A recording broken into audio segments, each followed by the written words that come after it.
I never felt like wanting anything.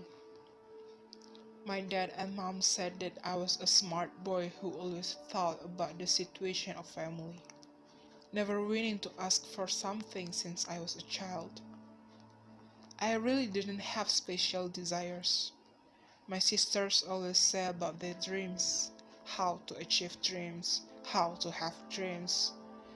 A dream, that is a stupid word that I read in picture books for toddlers. I didn't understand why my two sisters desperately worked hard to reach their dreams. To me, such behavior seemed naive and childish.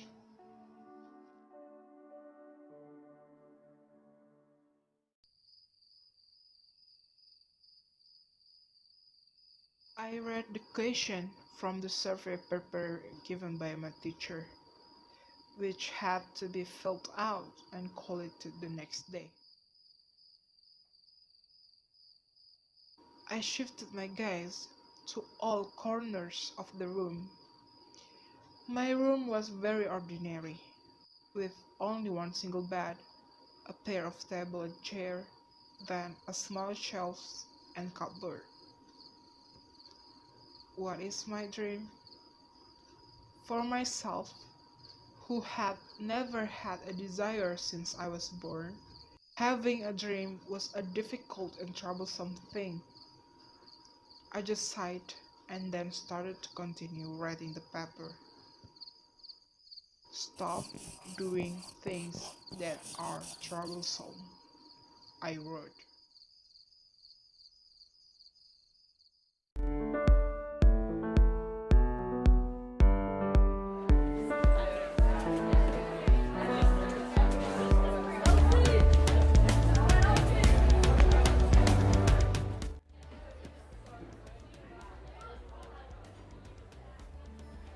I felt a little sore when someone hit me on the shoulder hard. I almost choked because I was shocked by the stranger's behavior. Long hair that was tied up carelessly, a shirt with a tie, and training pants under her skirt. The impression which was left by this woman the first time we met was not so good.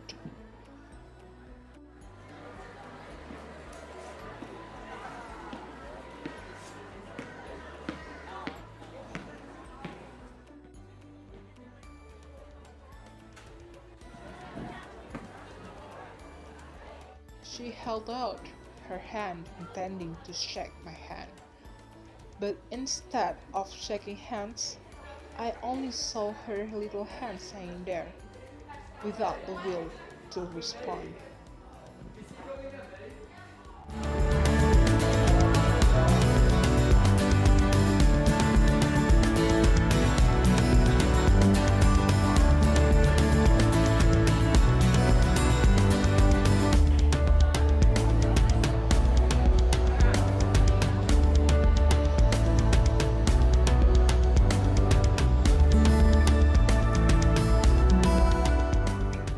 Just like that, I responded coldly and ended up with my steps moving away from the woman, who was red-faced, full of her anger. But it seemed like she was not someone who was easy to break her spirit off. In the morning, she came to my house to wait for me and walked to school together. During break time, she would sleep in front of me or talk to her friends who gathered up around me. At lunch, she would bring her lunchbox to the roof to catch up and eat her lunch with me. Also at after school, she would walk beside me and talk about many things about her dream as a dancer that I clearly didn't understand. But one day was different. There was no figure waiting for me in front of the fence of my house, who slept in front of me, who annoyed me, who plucked my foot and who spoke to me on my way home. I kind of felt strange.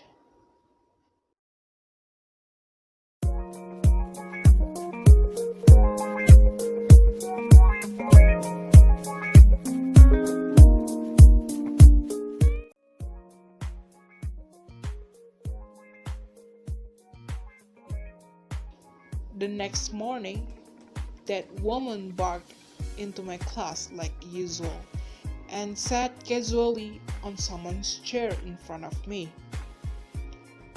I didn't know how exactly I felt, or maybe it was just my pride.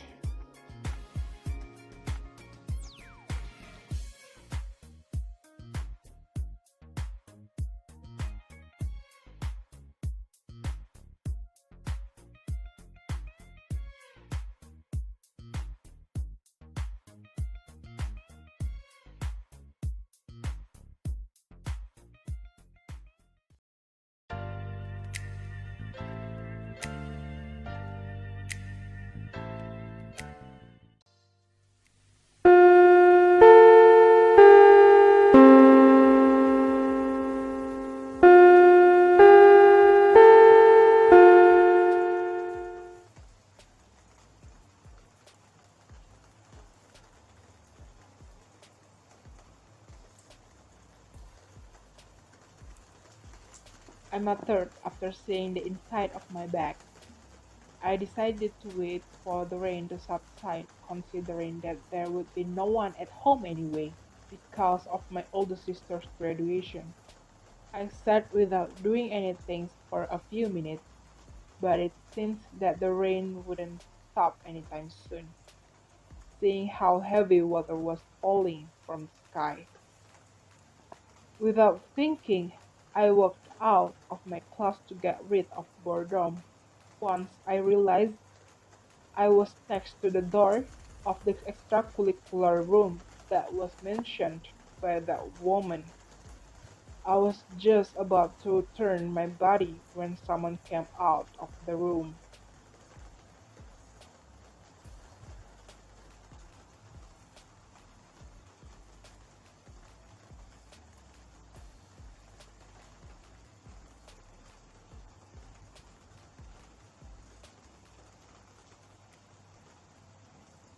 I looked at her with disbelief, but I quietly did what she told me to.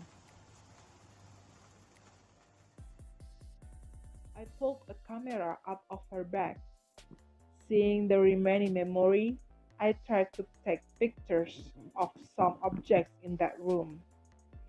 Because that room was an art room, there were a lot of sculpture available as my objects.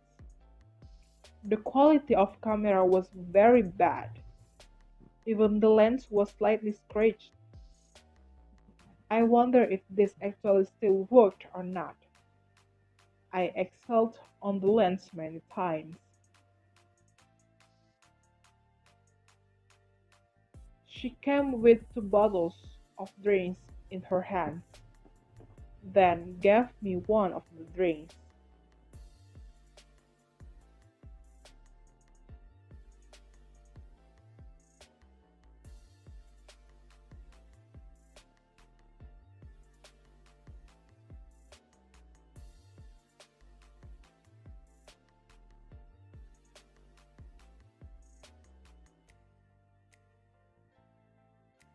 I rolled my eyes nonchalantly, prepared in my position to record that woman without any enthusiasm.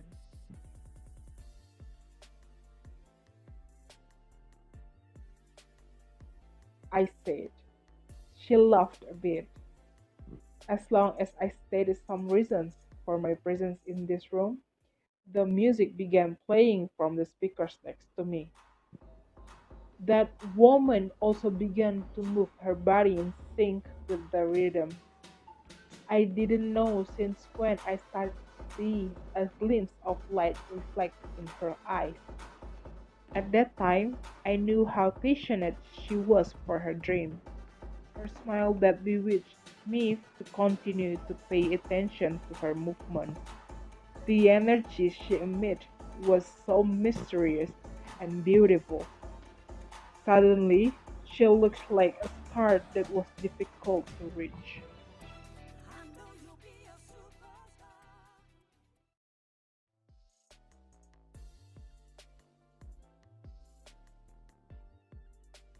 That woman pulled me back to reality after I was lost in my thoughts. I just realized that the music had stopped. This strange feeling just appeared when I saw her figure dancing with her sincerity.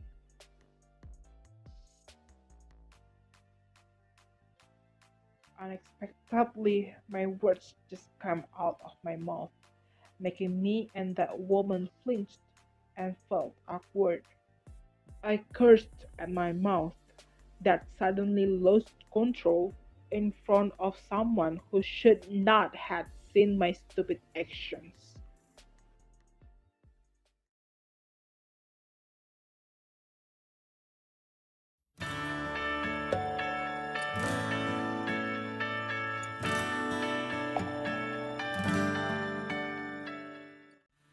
Since that day, I always accompanied her to practice. In reply, she gave me a bottle of the drinks she bought at the school vending machine. She said that she would take an audition in Tokyo soon, so she had to practice every day. She threw a bottle that I quickly caught in my hand. We sat in the corner of the room, watching the video that I recorded for her.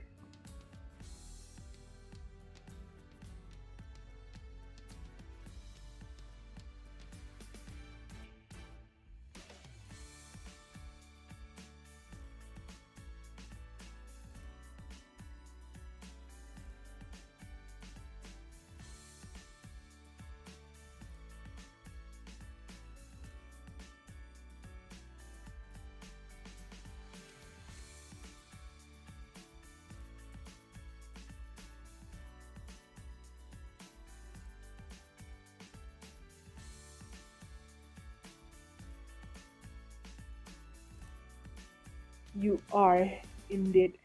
I really wanted to say those words to her, but I just can't.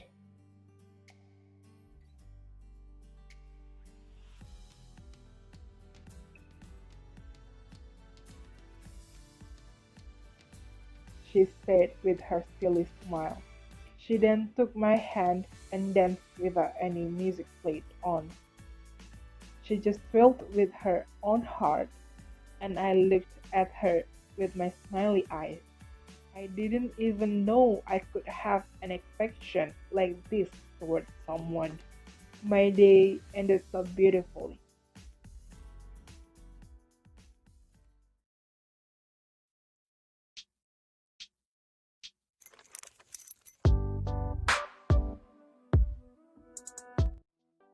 A few weeks after that, I found a pink post-it paper stuck on my fence. Without even reading, I already knew that this paper was directed to me from that woman. It was written that she finally went to Tokyo for an audition this afternoon. She told me not to catch up or pick her up and just prepare myself for the happy news from her. Reading her ugly handwriting made me smile.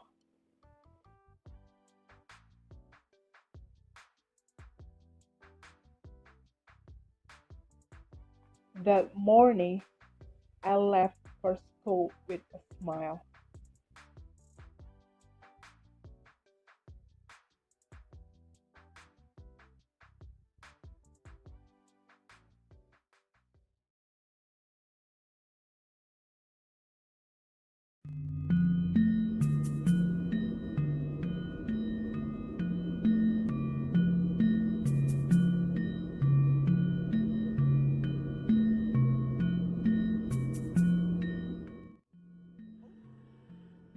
I waited for news from her even late at night.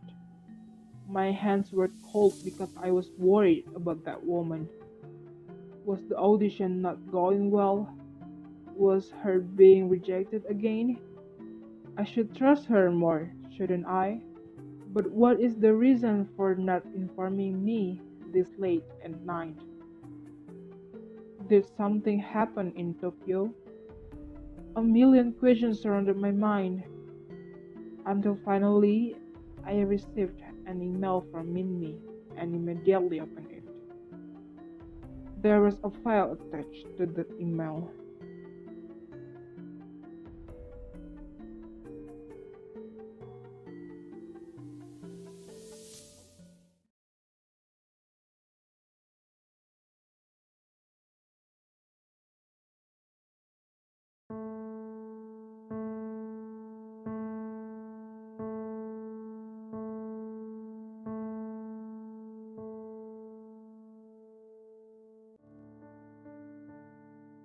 My mom came to the audition.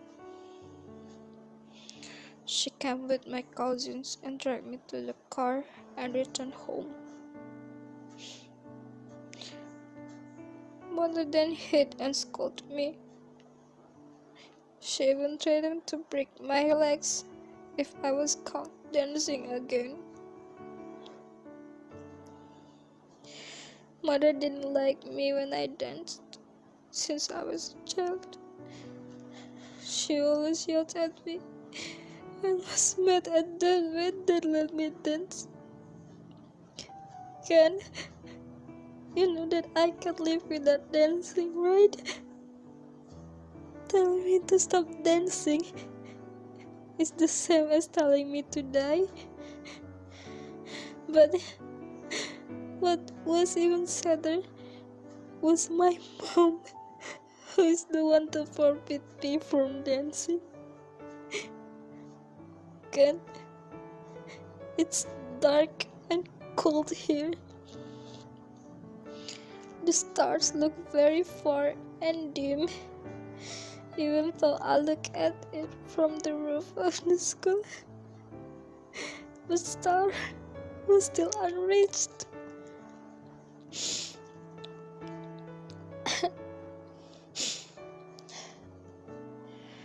Do you remember when the Itu teacher asked me to be close to you? The teacher asked me to teach you about dreams. Who am I to talk about dreams? I don't even have the right to say that word.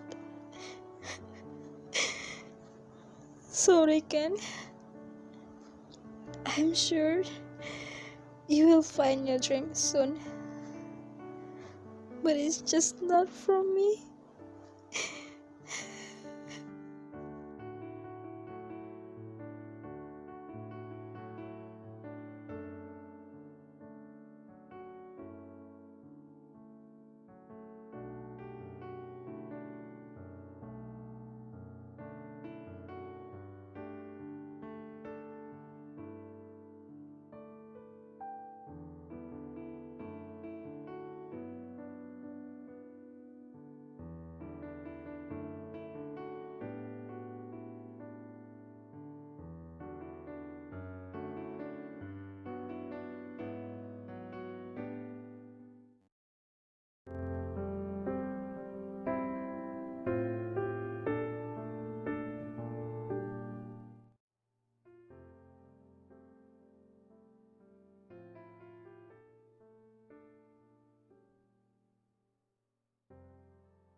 I hugged my oldest sister who has come to my first photography exhibition. And there is my second sister who is still looking at my photographs. She looks so attracted to it. Maybe I should check on her now.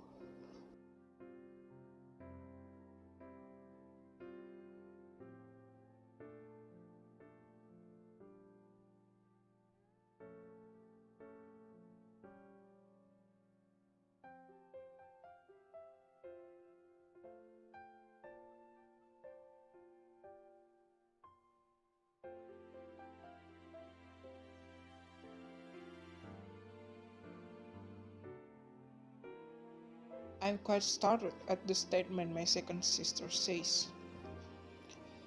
I look at the picture in front of me now. She is right. There is no single star in the sky.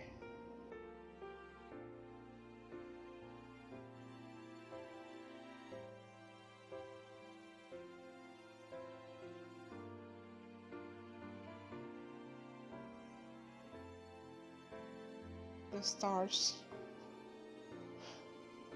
they died a long time ago. For now, they are just a missing star.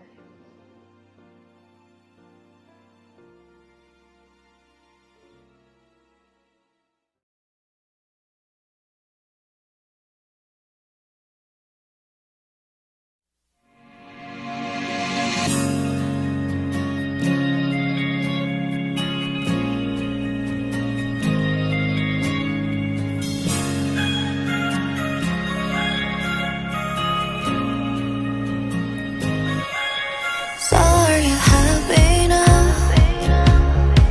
Finally happy now, yeah. 뭐 그대로야 난 다 잃어버린 것 같아. 모든 게 맘대로 왔다가 인사도 없이 떠나. 이대로는 무엇도 사랑하고 싶지 않아. 다 잊을 대로 해져버린 기억 속을